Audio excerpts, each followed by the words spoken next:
Well, that rally coming as Republicans are planning to move ahead on a vote on a budget blueprint that could be key in determining the immediate fate of President Trump's agenda. The president has been pushing lawmakers to pass what he calls one big, beautiful bill.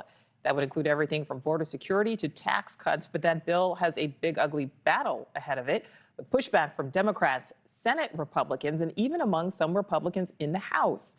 NewsNation's Joe Khalil live on Capitol Hill. And Joe, it's still unclear if a House vote will actually happen tonight.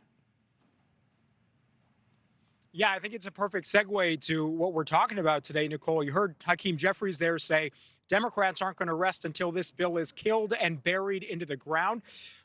With respect to Leader Jeffries, it may not be them. It may actually be a handful, 5 or 10 Republicans that make it sure that that bill is dead and in the ground, because Republicans have the votes to pass that bill on their own without any Democrats' help. The question is, are they going to have all buy-in today? And that's something Speaker Johnson is going to have to contend with. That's why today is such a big test, not just for Speaker Johnson and House Republican leadership, but for President Trump as well. The first real major test as to whether or not the president can get his biggest priorities, his biggest agenda items through Congress when it comes to spending. And right now, as it stands, House Republican leaders say that their vote is 6 or 6:30 tonight, but they do not have enough votes right now to pass it. For our reporting, there are at least 5 Republicans, maybe even more, that are objecting to it still. They can only afford to lose one. One Republican votes the other way against this framework, this resolution for President Trump's agenda, and it is dead. It does not pass.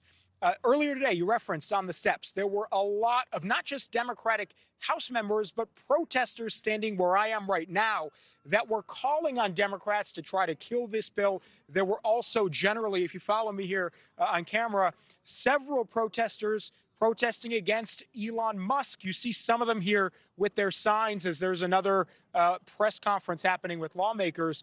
They are concerned. They are upset. They feel like Democrats are not doing enough to push back. And that was the concern today. That was the focus of why these protesters were out here.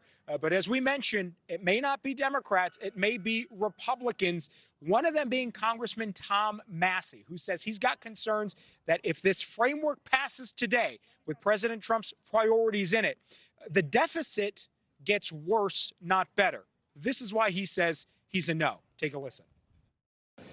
We're going to add $328 billion to the deficit this year. We're going to add $295 billion to the deficit the year after that, and $242 billion to the deficit after that, under the rosiest assumptions. Why would I vote for that? So are you solidly a no? Yeah, they convinced me. Now, one of the biggest contentions that some more moderate Republicans have with their own bill here is that it calls for something like $880 billion in cuts for energy and commerce. The reason that is important is because Medicaid falls under that category. So Republican leaders are saying we are not going to touch Medicaid other than to cut waste and fraud and abuse out of it. But Democrats and several others are saying it would be impossible for you to cut $880 billion and not touch Medicaid. That's why Medicaid's such a contentious thing right now. And we heard it from Democrats today on the steps. You also heard it from some Republicans over the last couple of days. That's why they have said they have issues with this Republican bill. So this is a major test, as we said, for Speaker Johnson, and we're going to find out today whether he has the votes. And if he does, whether he'll bring the vote up for to be on the House floor later on this evening, Nicole. Thanks for watching. Go to joinnn.com to find NewsNation on your screen. And don't forget to click the red subscribe button below to get more of NewsNation's fact-driven, unbiased coverage.